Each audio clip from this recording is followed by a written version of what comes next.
Thank you very much, Gina. Welcome, everyone. My name is Jason Thompson. I'm the Communications Officer with the Canadian Patient Safety Institute. Thank you very much for joining our webinar today. This is the second webinar in the Human Factors Call series. Just in case you missed the first one, which was held on October 4th and was titled Human Factors Contributions to Healthcare in Canada and Around the World. The recording is available on our website, patientsafetyinstitute.ca. And if you want to get a head start on registering for our next Human Factors webinar, it is happening on November 15th, and likewise the registration is online as well. That call is titled Designing Safe and Usable Health Information Technology Using Human Factors. A little bit of a background about the Human Factors Call series. CPSI, through the Shift to Safety program, has teamed up with the Canadian Human Factors in Healthcare Network to provide these human factors calls and information to healthcare organizations and the professionals who work there to add their existing knowledge base related to quality and patient safety. To keep on top of all CPSI events and offerings, visit our website, patientsafetyinstitute.ca, where you can subscribe to our mailouts. You can also follow us on Twitter at patient_safety. Before we get started, I'll just let everyone know if you want to submit a question or a comment for either of our presenters today, please do so via the chat box. We'll collect the questions as they come in, and there will be time at the end of the presentations to answer a few questions. With that, we'll get right into the day's agenda. I'll just do a quick introduction of our speakers. First off, we have Dr. Lisa Calder. Lisa is an emergency physician who has completed a patient safety fellowship in emergency medicine and a fellowship in patient safety leadership. She is an affiliate investigator in the Emergency Medicine Research Group of the Ottawa Hospital Research Institute's Clinical Epidemiology Program and an associate professor at the University of Ottawa's Department of Emergency Medicine. She joined the Canadian Medical Protective Association in 2015 as a Director of Medical Care Analytics. Joining Lisa is Dr. George Mastoris. George is an emergency physician at the Ottawa Hospital with an interest in teamwork and human performance. He has completed fellowships in resuscitation medicine, medical stimulation, and is involved with programs aimed at improving medical care delivery during critical events. I'll now pass the ball over to Lisa. The floor is yours. Thanks, Jason. It's a pleasure to be giving this webinar this afternoon to all of you, and it's a special pleasure for me to be giving this with George because George and I met when he was a resident at the Ottawa Hospital, and he is now an extremely accomplished emergency physician with a lot of experience in resuscitation and simulation. So I think that this will prove to be a really nice synergy between both of us to work together and bring you this content today. I'm also going to mention before we start that we are definitely open to questions, and we have a few prompting questions at the end as well to facilitate some discussion, because we do really hope to have a good back and forth with you as the audience.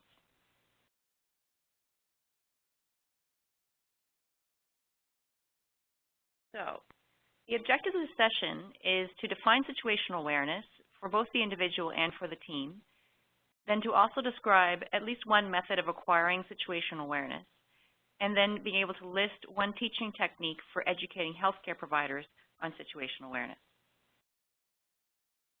We're going to start providing an overview on human factors, and I recognize that this is part of a series, and very excited that CPSI has agreed to host this series of webinars on human factors by the Canadian Human Factors Consortium. But just to give some context for those of you who may not be as familiar with human factors, what human factors is really about is optimizing performance. And I think a good example to think about outside of the healthcare setting is the Olympic athlete. The Olympic athlete looks to optimize her performance.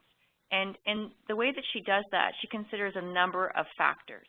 Some of the human factors she considers are her own capabilities, her own strengths, as well as her limitations. Most athletes spend a lot of time understanding what their own limitations are and figuring out strategies to mitigate those, as well as effects and behaviors. So, for example, how she responds to particular stresses.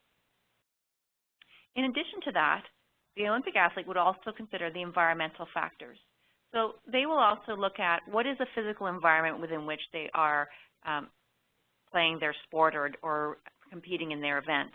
They'll also pay close attention, if it's a team sport, to the human environment and who they're interacting with and how to play off those strengths and how to strengthen the team.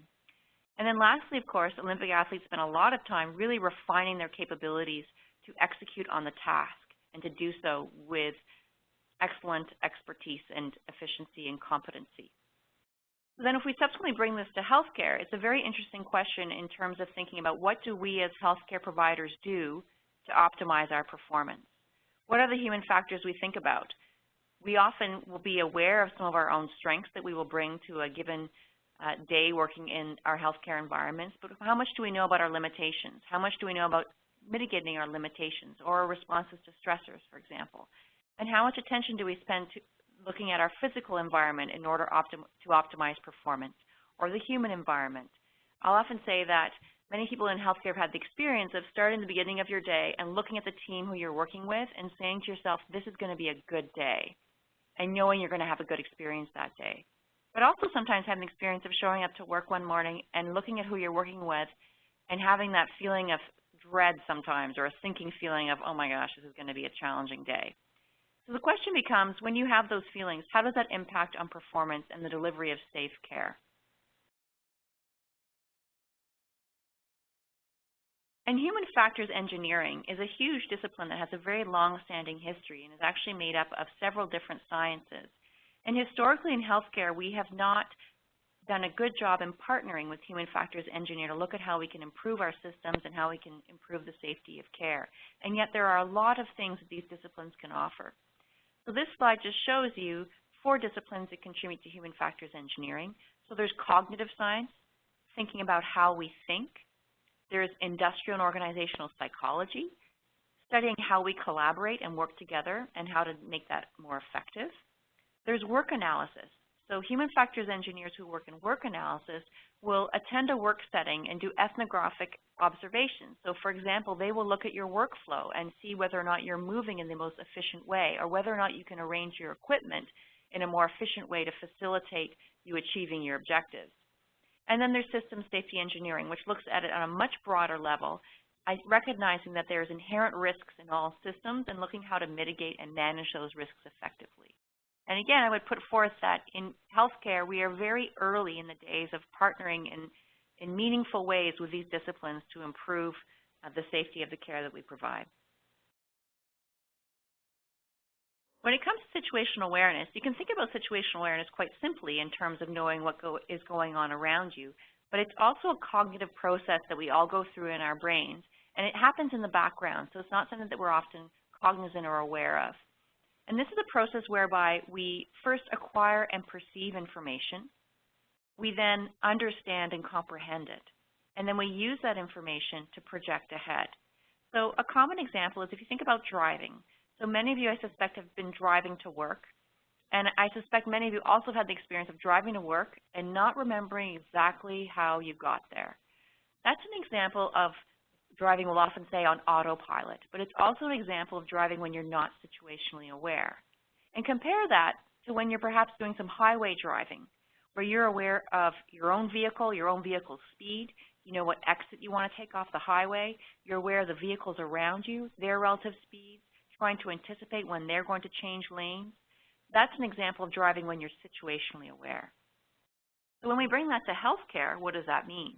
Well, the same types of things come into play in terms of our cognitive processes. So for example, if I'm in the emergency department and I'm assessing a 90-year-old woman who comes in with fever, I'll start by acquiring information. So I would look at the patient's chart. I would then go and see the patient, conduct a history and a physical. But there's also information that I'm perceiving. And this often is underestimated, although we do talk about it in healthcare. But the idea that as soon as I walk in the room, visually, I have a sense if this patient is sick or not sick. I'm actually pulling in a lot of information that is contributing to my situational awareness through visual cues. The second piece then, though, is understanding the information. So I might look at this 90-year-old woman with fever, and she may be attached to a monitor in the emergency department, and I might notice that her heart rate is elevated and her blood pressure is low. So I might understand that that means that her vital signs are unstable. The comprehending part is then putting it in the context of knowing that she has a fever and a cough, because then I think that those vital signs now, in that context, mean she might be septic.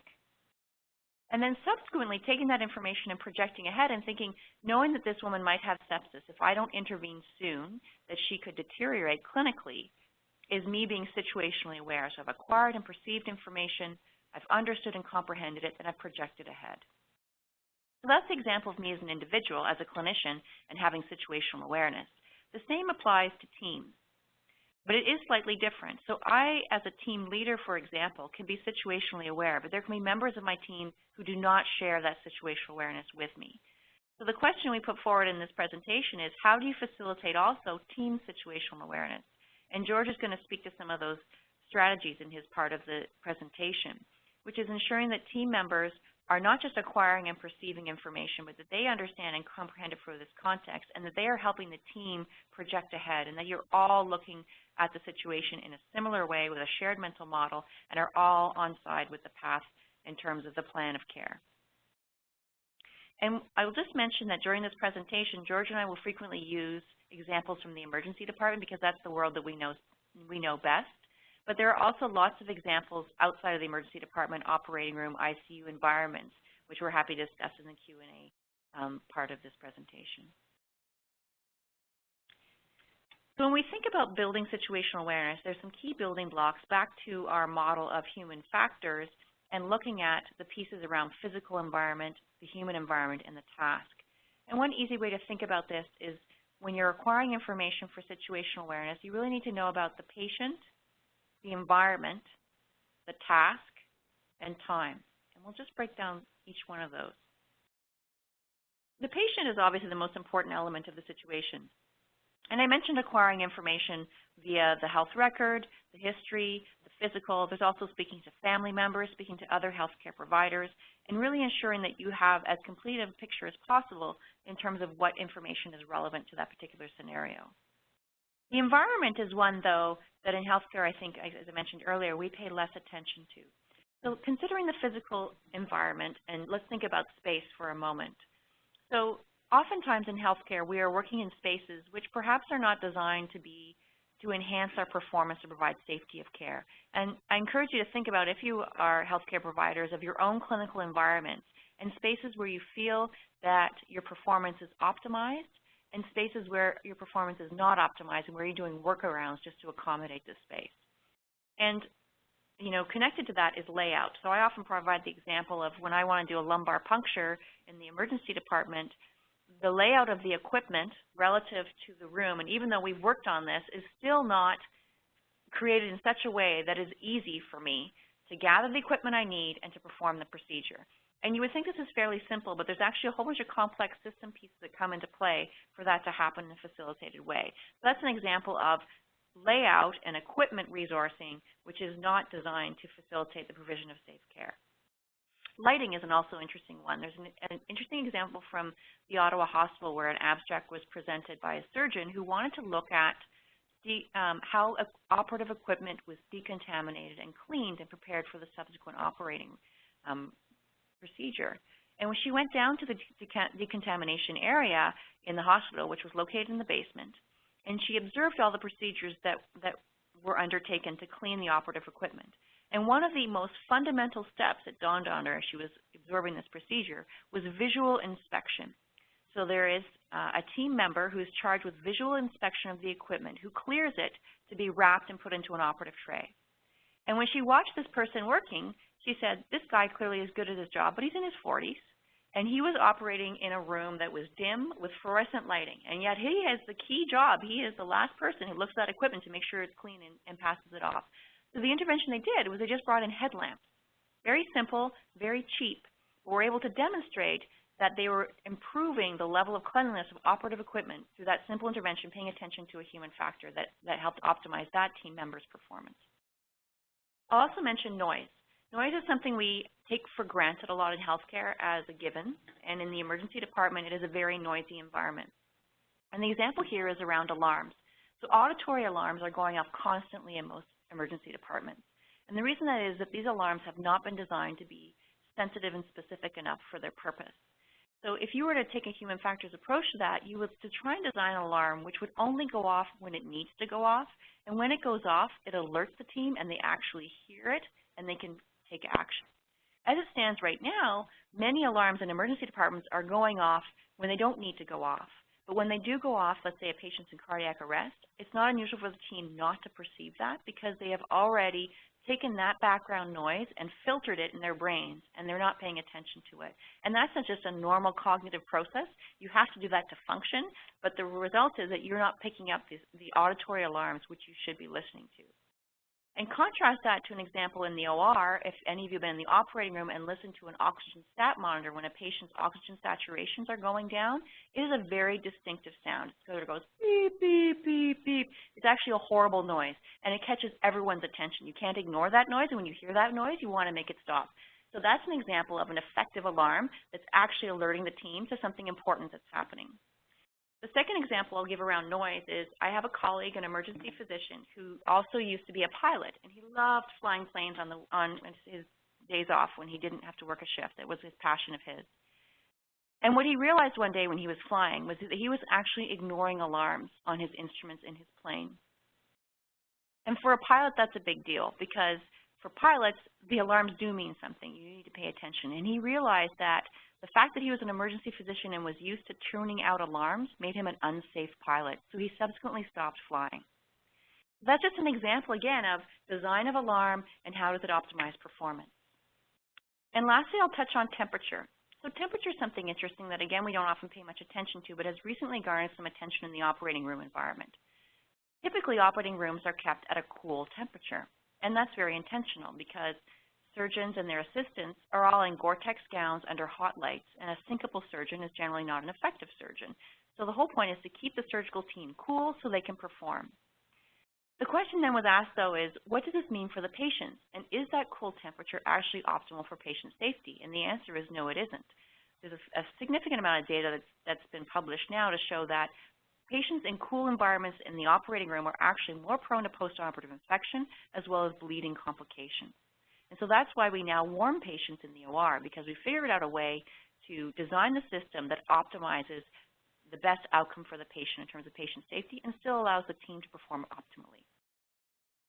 And the next part is about the human environment, and I've touched a little bit on that experience of showing up at the beginning of the day and looking at the human environment and anticipating how your day is going to be. But how we staff ourselves in healthcare, I think many of us have the experience of feeling under-resourced in terms of staffing. How does that impact our ability to optimize our performance in terms of safety of care? Shift work has its own natural, inherent challenges that can make it difficult for people to be optimized in terms of their performance in providing safe care. And likewise, there are a lot of healthcare providers in Canada right now who are dealing with unprecedented workloads, and these clinical workloads also likely are suboptimal for optimizing performance and for delivering safe care. The other thing to ask yourself, is there anything about the way that management is operating within healthcare environments, the way administrative policies are administered, that are potentially impacting on the human environment and the ability to optimize for safe care? The next consideration is task, which is what you're doing or supposed to be doing. And the interesting thing about this in healthcare is that this may change over time in a given scenario. So you may, for example, start with an elective surgery on a patient, and everything is fairly routine. But if that patient starts to develop airway issues during the induction anesthesia phase, you need to shift your focus and task to now actually securing a safe airway rather than just a routine induction. So really being aware of that in terms of being situational aware, ensuring the team is oriented towards that shift in focus is absolutely key. The next piece in terms of our PET acronym for this is time. And as human beings, it's very interesting that the implications of time in terms of human performance. So first there's wall clock time. So is it 5 to 3 in the morning or 5 to 3 in the afternoon? And how does that impact on your performance? Again, there's very good both psychological and physiological data to show that you can be the best clinician in the world, but you are still suboptimal in your performance at 4 in the morning, and that is consistent across disciplines, across human beings. So what are the implications of that? One of the things that I incorporated when I was working night shifts in the emergency department would be if I had a hot resuscitation come in at 4 a.m., I would say to the team, okay, guys, it's 4 in the morning. We know that we are not optimal in our performance right now. Let's watch each other's backs. We're not doing calculations in our head, and please let's speak up and flag anything if we think that there's anything offside so we can provide the best care that we can provide. So that's an example of mitigation strategy that acknowledges our limitations as human beings, that, you know, I can't just pretend that I can just push my way through that. I know that I'm vulnerable during that time, as are my team members. And the next piece is elapsed time. So as human beings, again, this has been shown time and time again in experimental studies. As human beings, we are very poor at predicting elapsed time, or rather perceiving elapsed time. And that's even worse when you're stressed. And so the implications of that, for example, if you think about a resuscitation scenario or a cardiac arrest, is that oftentimes as team members, we greatly underestimate the amount of elapsed time. So you might think that the stats have been low for 30 seconds, but it might in fact be 5 minutes. So the next question is, how do we overcome that limitation? Because we know that we underestimate elapsed time. And it's interesting because there are some tools in our environment which are really helpful. So a lot of resuscitation bays, for example, have a timer, which may or may not be used. But the advantage of the timer is then you can look up at the timer and the team can see what the downtime is. And for the recording nurse, they can have a very accurate sense of the elapsed time. George and I have done some research in situational awareness, and one of our key findings in our simulations was that the recording nurse is actually absolutely key to enhancing team situational awareness when it comes to elapsed time, because the recording nurse knows exactly the timing of various interventions, the length and duration of CPR, and so that it's to the team's benefit to pull from that information to ensure you have team situational awareness. And the last is projected time, which suffers from the same challenges as elapsed time, which as human beings, we are very poor at projecting time ahead, especially when we're in stress conditions. So what that means is that I might think I can get a chest tube in 1 minute, when actual fact it might take me 4 or 5 minutes to insert that chest tube. We don't actually have a very good sense of how long things take us. And so the implication is that if a team member is inserting a chest tube, for example, and that team member is also in charge of having oversight and overview of what's happening with the patient, is that you can lose situational awareness. So it's really about thinking about who is the best placed team member to do that procedure so you still have the oversight and team situational awareness and a sense of what's happening in terms of the critical things happening with that patient. So really, that's the process of situational awareness. Ideally, pre-situation, you prepare for the situation, you get information, you understand it, you think ahead. And then when you're in the situation, you build it. You look at the patient, the environment, the task, the time, and you gather your information around that, understand it in the context, and project ahead.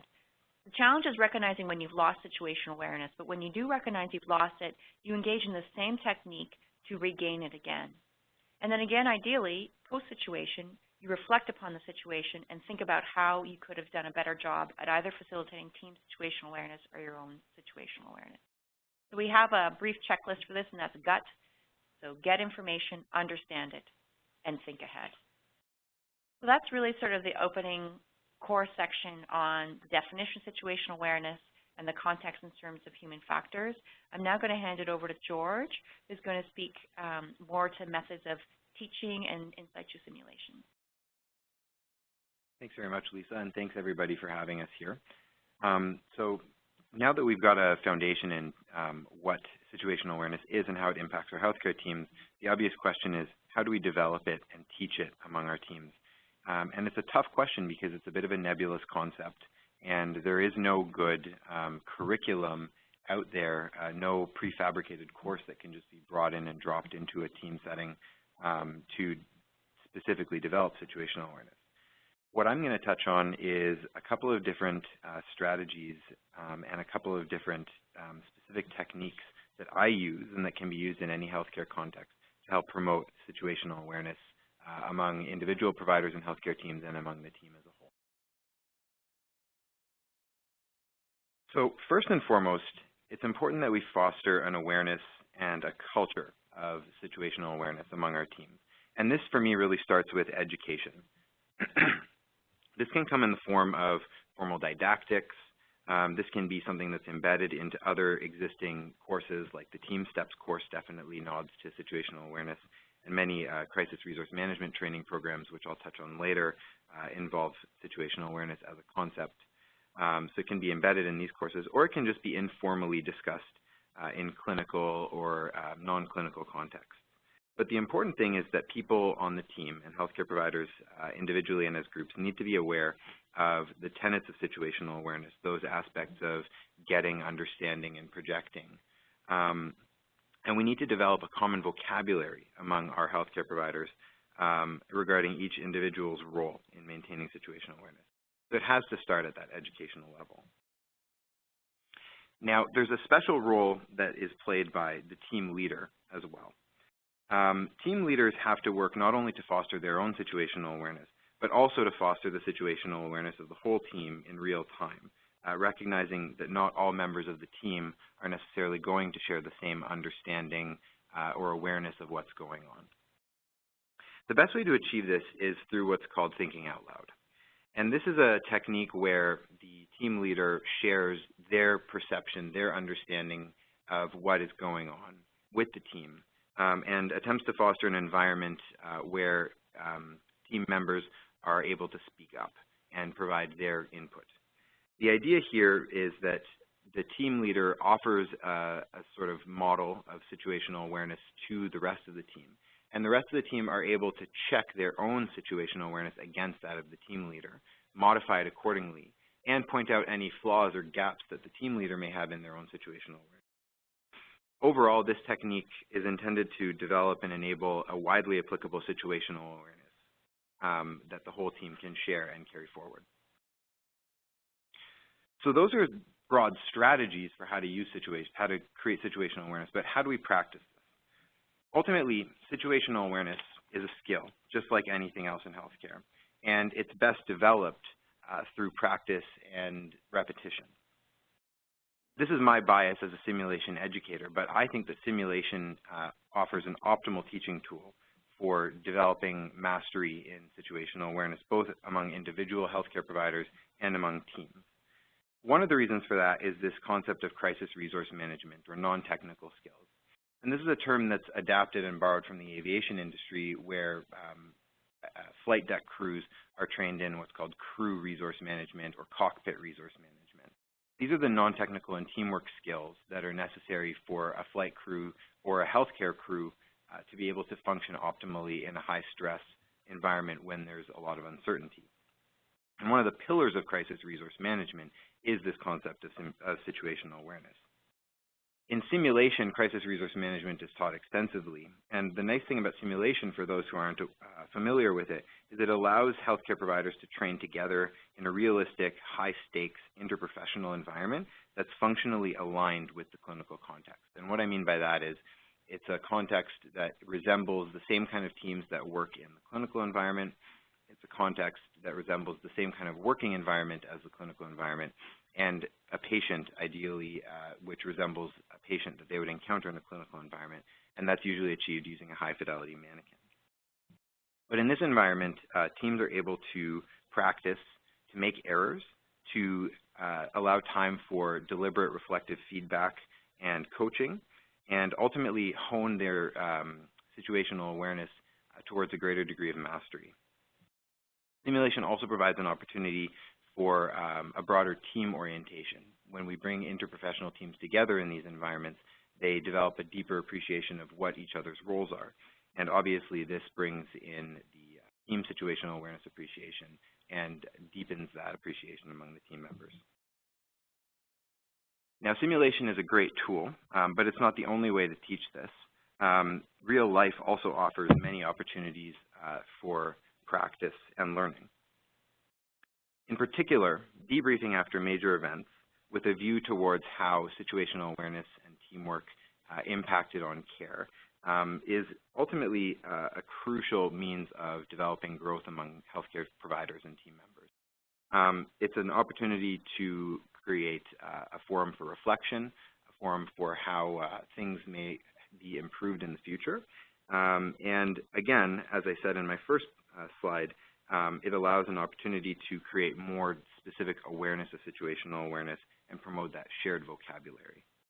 So the bottom line is that while situation awareness is a difficult concept, it certainly can be trained. And by increasing awareness and promoting a culture of sharing mental models and thinking out loud, and offering opportunities for deliberate practice, we can ultimately work towards developing teams that are able to provide safer and more effective patient care. So with that in mind, we're going to move on to some case scenarios and hopefully open up the forum for some discussion. So this first scenario is one that is most familiar for Dr. Calder and I. This is something that we see day to day in our practice as emergency physicians. So we have a 22-year-old female who's brought in after a motorcycle crash with a low blood pressure and tachycardia. the team is very focused on trying to establish IV access to provide blood transfusions and fluids. But despite their efforts, this is something that they're struggling with while the blood pressure continues to fall. The team leader gets involved by starting to try to place a central line. And meanwhile, the team is not noticing that there's a tension pneumothorax, a collapsed lung with air accumulating in the patient's chest. And she's having increasing trouble breathing and decreasing blood returning to the heart. So the questions that we would pose to our audience are, how does situational awareness impact in the care of this patient's case?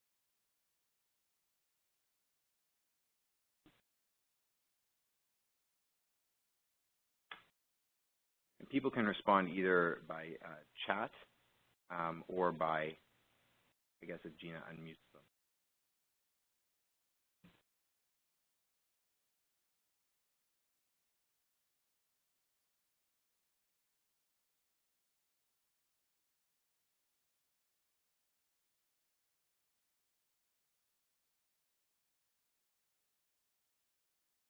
So someone's indicated too focused on task, and so George, maybe you want to talk about task fixation. Yeah, that's a great example. So task fixation, sometimes more colloquially referred to as tunnel vision, is a major threat to situational awareness.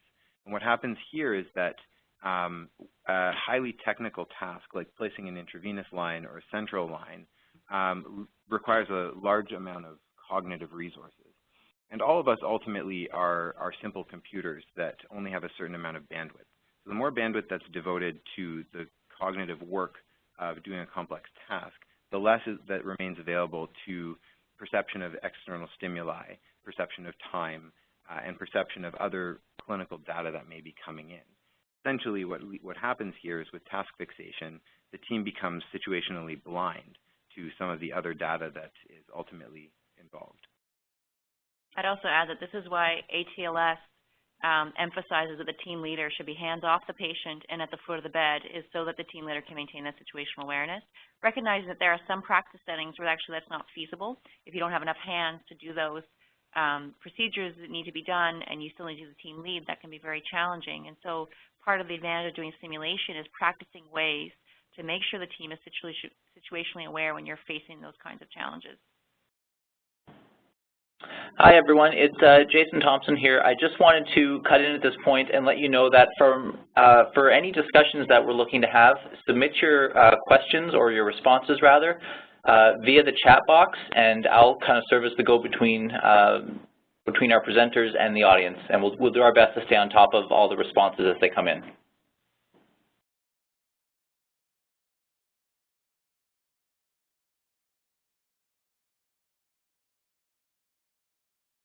Okay, so the next case that we have is an example of an 82-year-old woman who was post-op day 1, left hip fracture repair, and was admitted to an ortho ward that was already overcapped, so extremely busy, and where 2 nurses had called in sick.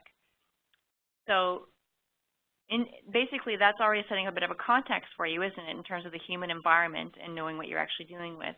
In this instance, there was a junior on-call resident who was covering 4 different teams and had consults piling up in the emergency department. So this particular resident is already feeling challenged in terms of their own capabilities and probably hitting up against some of their limitations, which again was probably normal for their level of training, but is also a reality of what residents deal with every day.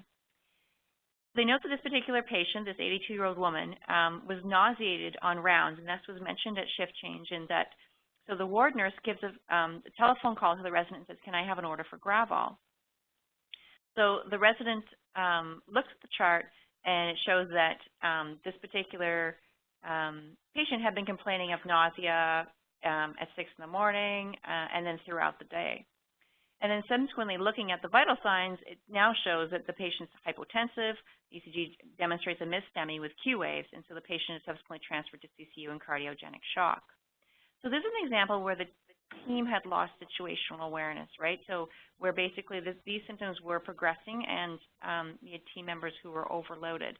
Does anyone else have any other factors here that are contributing to a loss of team situational awareness or situational awareness for the individual junior resident?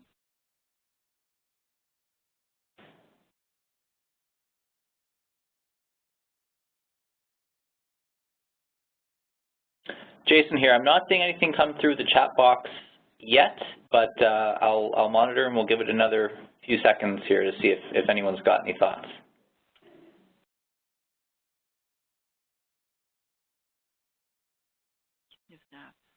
Okay.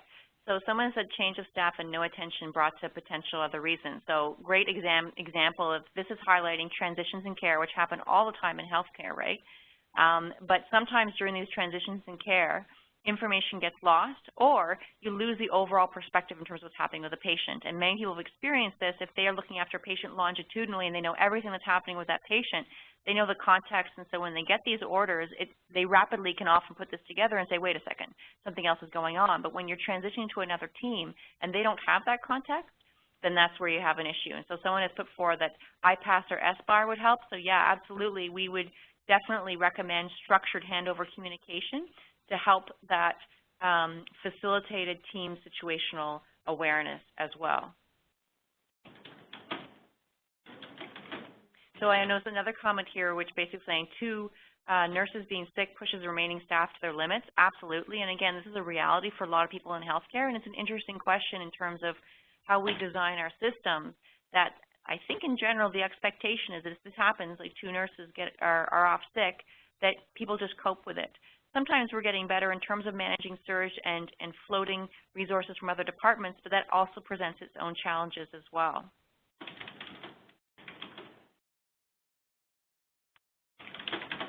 And there's another piece here, a comment about time and how much time it would take for other consults and competing demands, and absolutely. So this is also where elapsed time gets completely lost, right? So the resident is trying to manage all these tasks and hasn't necessarily realized how long this patient's been symptomatic, and that perhaps a fresher look in terms of the source of the nausea would be indicated.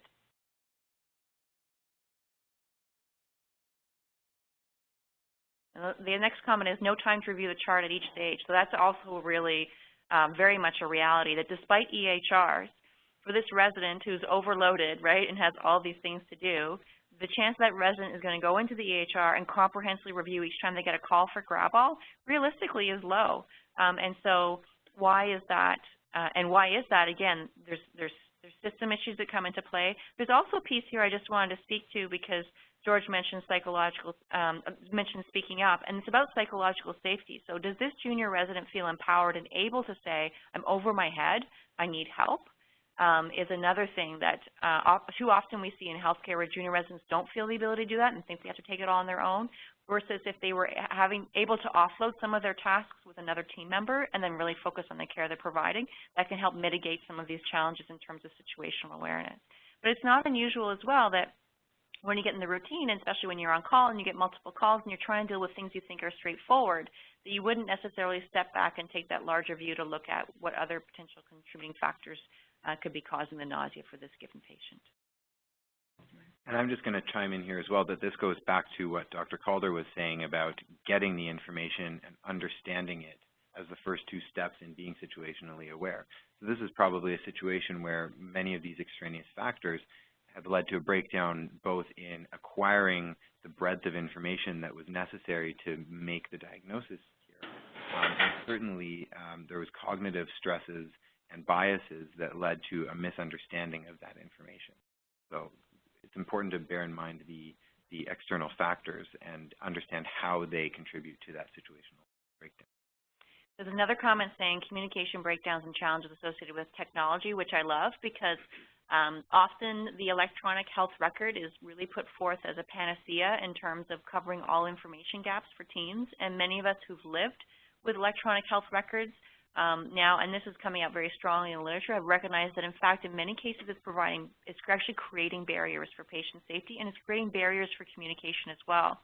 So just having, even access to electronic health record, if you can't navigate through that and get a full picture of what's happening even temporally, you can easily miss gaps in information, which interestingly enough, for any of you who remember the days of paper charts, which I do, sometimes those things were a lot easier to acquire in a short period of time.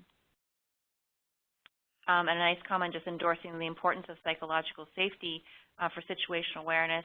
Absolutely, and something that I think is really worthwhile practicing in simulation. I wouldn't mind your thoughts on this, George, because sometimes we speak to psychological safety, and sometimes team leaders, I find, think that they can do that, but unless they have the ability to practice and get feedback on their ability to create psychological safety, there might be barriers there that they don't recognize. Yeah, that's absolutely true.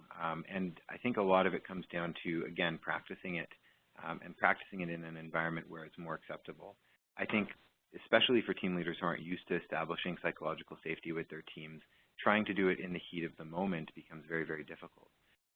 This is another place where simulation, I think, comes in very effectively, because in simulation, that's the first thing that we do. That's first principles, is we establish the preamble of simulation being a safe environment where we want people to make mistakes and we want to talk about them.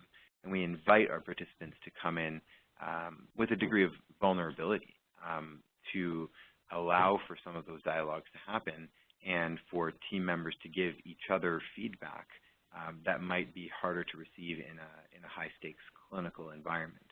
So simulation can really help to promote that culture of psychological safety, and then that can hopefully port over to the real-world environment as well. And I think we've seen that, George, like in our own experience. We've watched certainly some of our residents who've been through simulation and watched them actually in clinical practice and how they're able to facilitate some of that psychological safety with their teams, which I think is really exciting. There's a comment here that EHR seems to consistently decrease face-to-face chat. That is a common theme I've heard as well in terms of the challenges for teams to maintain situational awareness. Even if you think about that, back to the transitions in care and handover, there are some teams that do this purely electronically. And the challenge with that, again, is that you often will lose that dialogue and that back and forth, which is sometimes really essential to ensuring that you have all the pieces of information you need to be situationally aware. Yeah.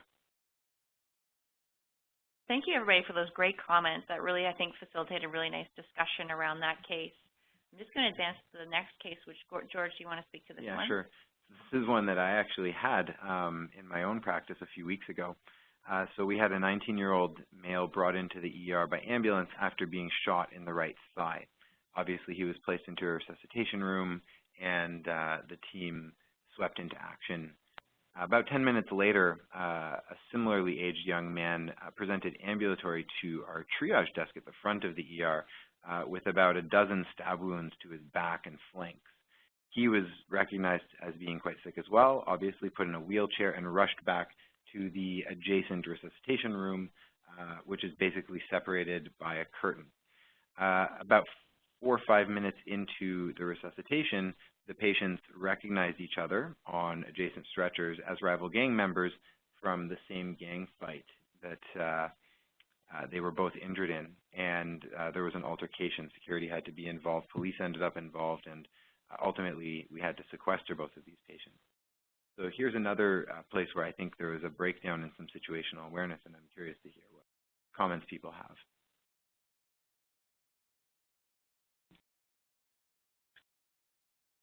While we wait for you to reflect on that scenario, there was a comment about fidelity of simulation and basically how do you ensure that your simulation is reflecting a realistic scenario. George, do you want to speak to that? Yeah, so fidelity in simulation is sort of our white whale as simulation educators. There's definitely an importance to it in creating buy-in from the learners involved in simulation. But there's sort of a learning contract that we engage in with the people participating in sim that they also, to some extent, will suspend their disbelief and try to buy into the case. Fidelity can become something that you can agonize over to the point where it stops being productive. How realistic does that wound look? You know, how realistic are those vital signs? Sometimes all you need for a good simulation is a general clinical context to just get people's heads into the right space, and then you're able to kind of run with that. I would also add, George, that I think with simulation, so speaking as someone who in my residency, we didn't have simulation as we have it now, I think there is definitely a piece about getting used to play in that way. Yeah. So learning to sort of suspend your disbelief for part of it and to get into those scenarios. And so in a way, once you've done it a few times, it becomes familiar. People become more comfortable, and they're more able to do that without needing necessarily a super, super high fidelity. And that's why we're such fans of in situ sim. Yeah. They don't actually need a big fancy simulation center. You can do this quite simply, but you do have to sort of really persist with it a little bit to get people to play along to actually get familiar with it, and sometimes it gets easier. Yeah, absolutely. The in situ sim, when we bring the simulation equipment into our actual recess rooms, we have to get rid of some of that fidelity, but ultimately we gain the real environment, not a environment mimicking the ER. We're actually in the ER, and so that's an environment where people, I think, they can suspend their disbelief a little bit easier once the case gets rolling. I also, there's a comment here about strategies to return focus to situational awareness in a real situation. For example, timeouts. Lisa, do you want to speak to that? Yeah, so great question, and this is something that, again, George can speak to how we practice this in simulation quite often, but we're big fans of the recap. It's a really good practice for team leaders to get used to, which is that, and sometimes when you've done either a high density of interventions or there's sort of almost a natural lull in the resuscitation, is to step back and recap for the team. Where are we at? What have we done? Where are we going? And the advantage of that is it basically pushes the team to make sure they all have the same information, to project ahead, to consider what other considerations need to come into play. So I've seen that used extremely well, both in real-life clinical situations as well as in simulation. I think that's a very helpful piece. The other thing I'll just touch on, though, is that especially for interprofessional teams, is that sometimes it's actually about language.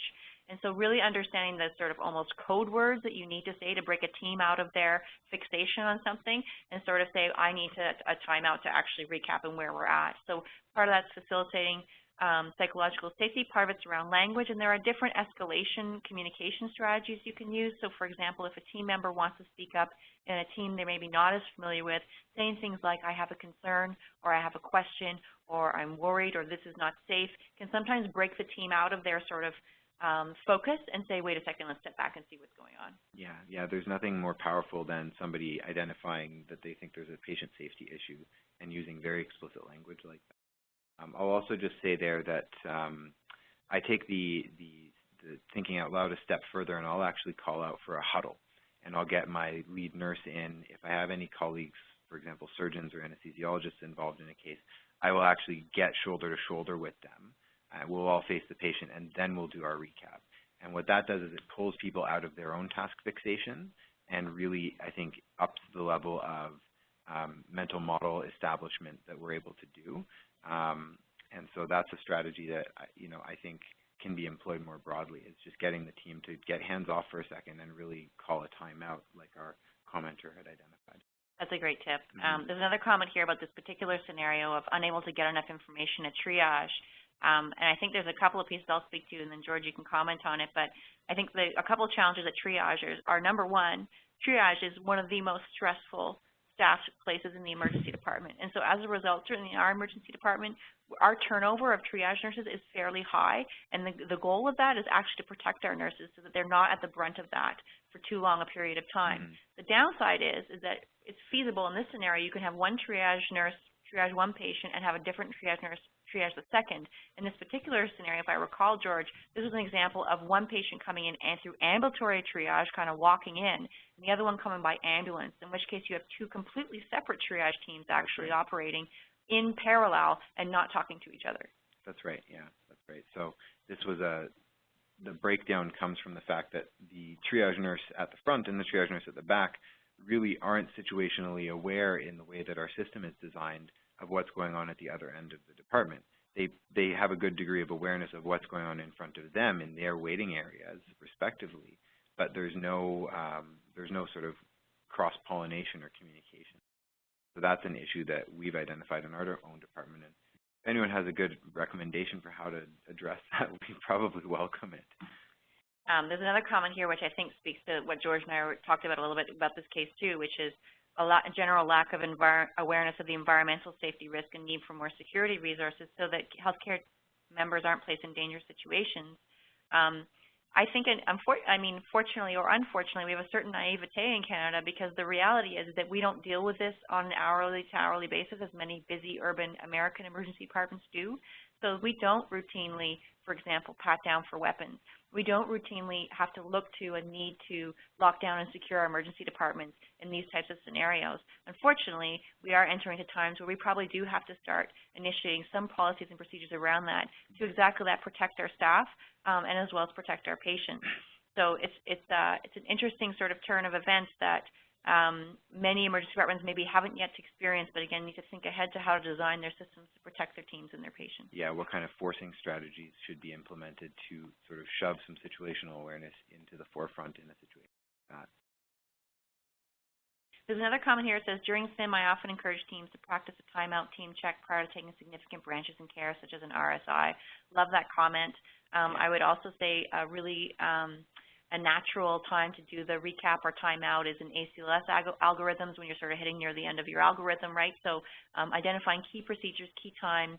The only thing I will say, having watched some residents practices and simulation, is it is a balance, right? So sometimes when the residents are just learning the skill, they're like recapping every 30 seconds. Yeah. You got to slow them up a little bit and say like, they're filling the air because they don't know what else to do. Yeah, and so you do need to, it has to be meaningful for the team, right? It has to be a logical time point. So having some anchors in your mind about when is a good time to do this. And I did have a note for myself just to speak to this for those of you who do work with residents, is that for residents, you can watch this happen through the progression in their training.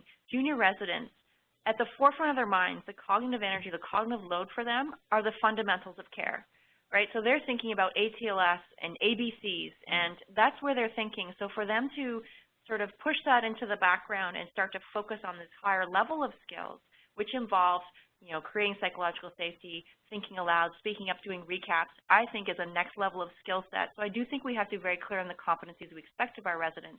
Yeah. I view these as more senior level competencies that they have an opportunity to practice, but having experienced this myself as an attending staff supervising, expecting your juniors to do this is probably not fair because they're just not there yet, you know? So you have to allow them to grow and be ready to move into that space, that they're confident enough in their resuscitation skills, they can move into this next level. Well, it comes back to that whole idea of cognitive resources and bandwidth. And if they're using their maximal bandwidth just to comprehend, just to go from get the information to understand it, they're not going to have much left for thinking ahead. They're not going to have much left for thinking about the situational awareness of the people on their team. So we have to address this more once we have clinicians who have enough experience that some of those medical knowledge processes are more rote. You wouldn't expect a junior nurse who hasn't put in a lot of IVs to be able to be very situationally aware if they're focused on their IV. You wouldn't expect a junior doctor to be very situationally aware either. So it's definitely a skill that has sort of a stepwise progression in terms of competency, and you have to have mastery of sort of the clinical side of things before you can really develop mastery of the situational side. There's a comment here saying, is there a need for social workers and armed security guards in such volatile and aggressive environments in the EDs? One thing I will say, though, is that often our social workers are very good at this. Yeah. Our social workers are often ahead of the game on this when they're involved in these cases, which is that they see the one come in, and then they see the other, and they're already like, oh, we know where this is going, right? Yeah. And so they're actually very valuable team members for actually initiating the appropriate security response. I will say that I think that there has to be an appropriate security response, and I do think that we have to ensure that our healthcare environments still remain inviting, where people feel safe but not threatened, and I recognize in these times that can be very challenging. Yeah. I'm not sure that armed security guards are the answer, but certainly what we have experienced, I think, George, is well-trained security guards who know how to de-escalate, who know also to have a physical presence so they're taken quite seriously, is important. Absolutely, absolutely. I don't know. There's something about armed guards in the ED that frightens me. Maybe it's my innocent Canadian Ottawa roots, but nonetheless, I think having a team that's ready to respond to that, coming back to some of those other factors that play into situational awareness, I think Lisa's highlighting, somebody who can keep a macro perspective on this, whether it be a social worker or a care facilitator, charge nurse type person. I don't know yet all the particulars of what happened in our case in particular, but when you have somebody who's got that bird's eye view, they can usually swoop in because the teams at the ground level are task fixated on their respective traumas and aren't necessarily thinking about, I wonder if they could be related. Yeah. Yeah. And in a way, appropriately so, right? You want the team focused on the trauma that they're looking after, not wondering what's next coming through the door. And their situational awareness for their whole department kind of degrades by necessity. Yeah. That actually, I think, raises an interesting other question that we could throw out in the last few minutes here, which is outside of these high-stakes resuscitation contexts. I don't know if there's any people listening who work in ambulatory care or on the wards who have cases that they want to offer up that we could talk about as well. We've got a few minutes remaining. And while we wait for that, I put a slide up in terms of there is a curriculum that I contributed to with the Royal College of Physicians and Surgeons of Canada, which is a primer on situational awareness and patient safety. It has some really great clinical scenarios in it and a workbook for you to work through yourselves, and also some teaching tips and tools. So I encourage you to seek that out if you're interested in more. There's a comment here about there's times when, in contrast to big picture situational awareness, you need to hone in and focus. And how do you teach transitions from micro to macro? Excellent question. I think to our earlier point, there's definitely pieces of clinical mastery that have to come in when it comes to learners in terms of being able to do this well. But there's also times for a team leader to recognize when it's important for people to be focused on what's happening and when it's the time to step back and look at the overall situation. And that, for me, I don't know how you feel, George, to me that's a general gut gestalt feel. You just start to get the feel, the rhythm of the team, the rhythm of the resuscitation when you know this is the time to focus and this is the time to step back and take a broader look. Absolutely. I think good team leaders know when their team needs to lose situational awareness and focus in on tasks, and then recognizes once the opportunity presents itself to restore that situational awareness and get back to that macro view, the team leader usually pounces on that. And I'm just going to highlight, we have a comment from Dr. Avi Parouche, who is the lead author on this curriculum. The slide is up right now, and he is a cognitive psychology engineer, human factor expert, and he has responded to an earlier question in the chat that happened while we were presenting about mindfulness. And his comment is that mindfulness does have something to do with situational awareness, but it focuses primarily on awareness to the present, and this is not sufficient for SA.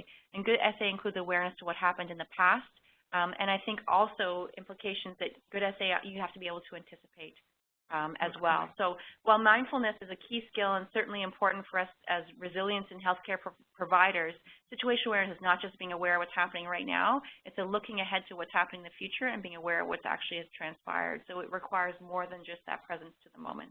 Yeah. I think we're out of time, but I just want to thank you so much for that engaging discussion, and I really appreciate all the comments today, and thank you so much, George, for doing this with me. Thanks, everybody. Thank you very much to both Dr. Calder and Dr. Mastoris, and thank you to everyone for getting involved in the discussion. I think that was a really rich discussion. Hopefully everyone benefited from it. This call, like all of our others, is being recorded and will be posted to our website shortly. So if you want to revisit anything, you're free to do so. I'll also just give a final reminder that our next webinar in the Human Factors Call series is happening November 15th, and registration is currently open on our website, patientsafetyinstitute.ca, so I encourage everyone to go sign up for that. And with that, we'll bring the call to a close. Thanks to everyone for taking part and joining us today. As you exit, there will be a brief survey that you're prompted to take by WebEx, and we certainly appreciate your feedback to improve future calls. Thanks very much, everyone. Have a great day.